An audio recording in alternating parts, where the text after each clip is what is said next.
Mas essas duas personagens que nós vamos discutir hoje são chamadas de duas testemunhas. Duas figuras que vão aparecer enfrentando o poder do anticristo e do falso profeta, denunciando-os como operadores do poder das trevas, do poder do dragão, anunciando o evangelho de Cristo e vão ser martirizadas em público, vão morrer nas mãos do anticristo.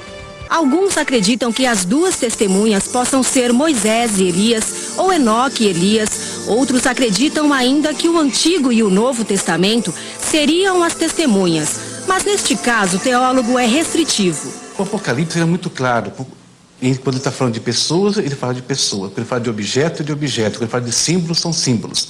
E as duas testemunhas aqui são entidades pessoais, personalidade, que falam, que agem, que reagem. Tá? Então, não está falando de um objeto, uma aliança. Não, está falando de dois homens, efetivamente dois homens. Como afirma Sinésio, as duas testemunhas serão dois homens, dois profetas. E o Vejam Só de hoje pergunta, quem são eles? As duas testemunhas são dois judeus que se converterão no período da grande tribulação. Nós não temos o nome deles, mas o nome é o menos importante. E também não se pode associar a qualquer personagem do Antigo Testamento, mas seguramente são duas pessoas que vão crer em Jesus, dois judeus, reconhecerão seu Messias, serão cheios do Espírito Santo e serão as testemunhas do Apocalipse. Pessoas normais, como normais, como nós. A questão não é tão importante assim, porque no último dia, o Senhor não vai perguntar para ninguém quem você achou que era aqueles dois lá de Apocalipse 11. Ele não vai perguntar isso para ninguém. O que ele vai perguntar é o seguinte: você viu o faminto na rua e ajudou?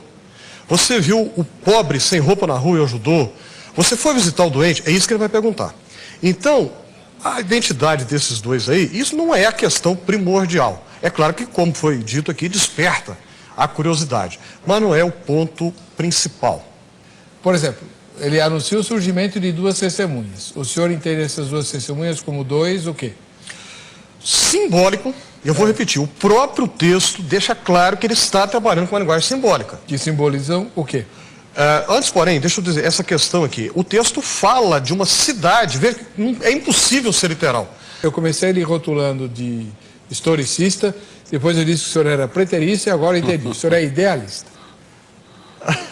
Eu estou em boa companhia. São quatro escolas. Eu estou em boa companhia. São quatro escolas de interpretação do Apocalipse. Preterista é aquela que diz que valeu só para os cristãos do primeiro século, era para ajudá-los a enfrentar Nero e os que vieram depois. Os Césares romanos.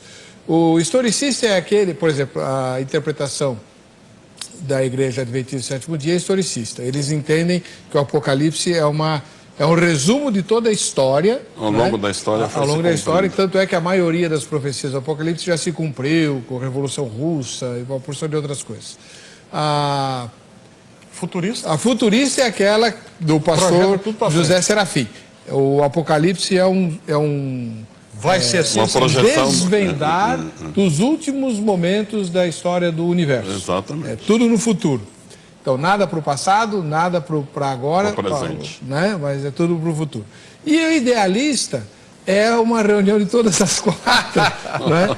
Porque entende o seguinte, que o livro de Apocalipse, assim como qualquer outro texto das Escrituras, tem que fazer sentido e ser relevante para quem o recebeu, claro, como os crentes do primeiro século, e para todos os demais cristãos que vierem a existir depois dos que receberam o texto, até o momento final da história do universo.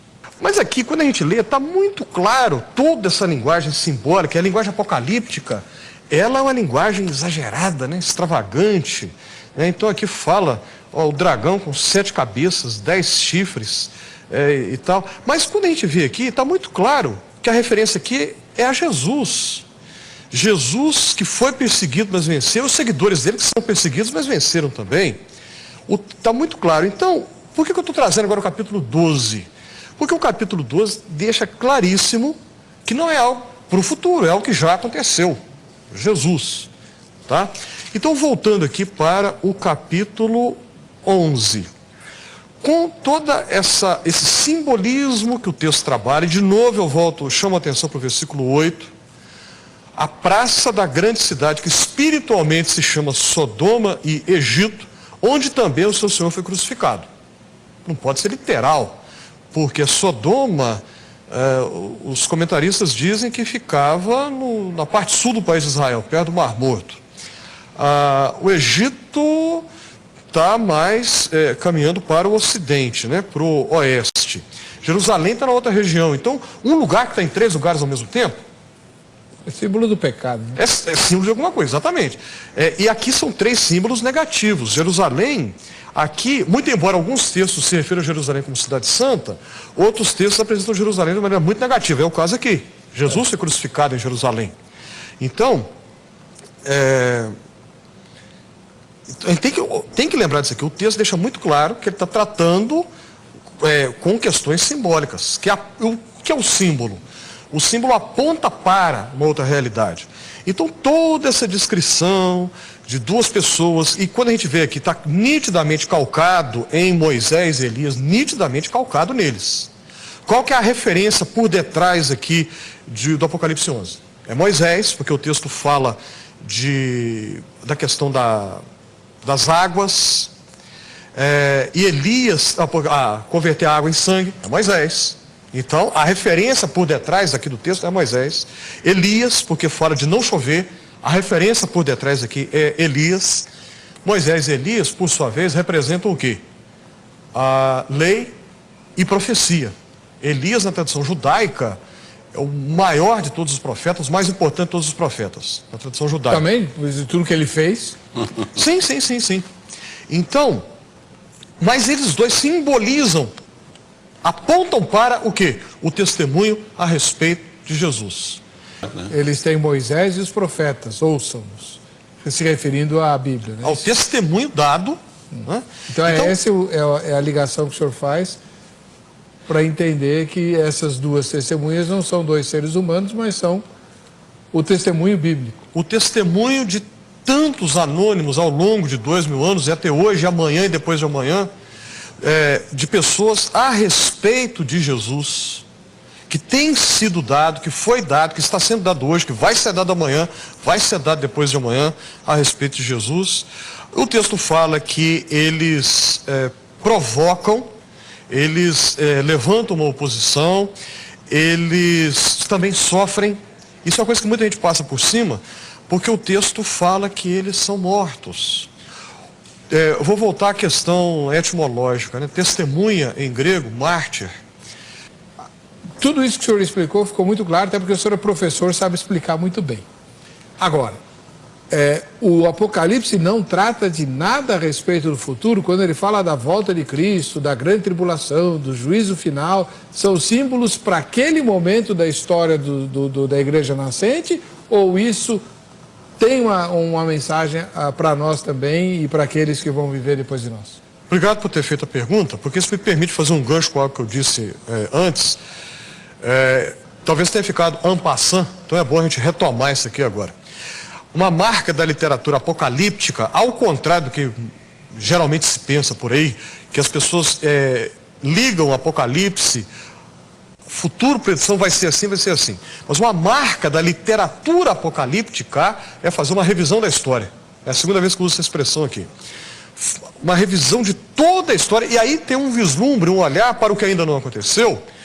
Mas qual é a perspectiva? Para dizer o seguinte: Deus está no controle. Parece que está tudo péssimo, parece que o mal está sendo vitorioso, os nossos irmãos aqui estão morrendo, o Antipas morreu, tudo vai de mal a pior. Os cristãos que hoje, no nosso tempo, no Iraque, no Egito, na Nigéria, no Sudão do Norte, viram agora Sudão do Norte, Sudão do Sul, no Paquistão, nós aqui no Brasil temos liberdade, nós não sabemos o que é isso. Eles lá morrem por testemunhar a respeito de Jesus. Parece que não tem saída. Aí o Apocalipse, né, o quinto selo, Senhor, até quando tu vais ver tudo isso e não vais fazer nada? Aí o Apocalipse, ao fazer a revisão da história, aponta para o futuro para dizer: o Senhor está no comando. Calma, tudo vai dar certo. Parece que está tudo mal, parece que vai de mal a pior, mas as aparências enganam. O Senhor está no fim. comando e no fim, a vitória final é do reino de Deus. Amém. Pastor, rapidinho. Ok. Seu último comentário, porque eu preciso terminar o programa. Pois não. Que Israel está embutido, está claro no próprio capítulo 11, quando ele fala que estava medindo o templo do judeu. Nessa ocasião, o templo havia sido destruído há 25 anos atrás. Então, o anticristo reconstruirá um novo templo de acordo com... Não é isso que estão fazendo aqui no Santa Amaro, não. Certamente não. De acordo com Mas Daniel... é parecido. Dizem que não sei, né? Eu não ponho muita mão no fogo. Mas Daniel 9:27, ele fará um concerto com muitos por uma semana. E na metade da semana ele quebrará esse concerto.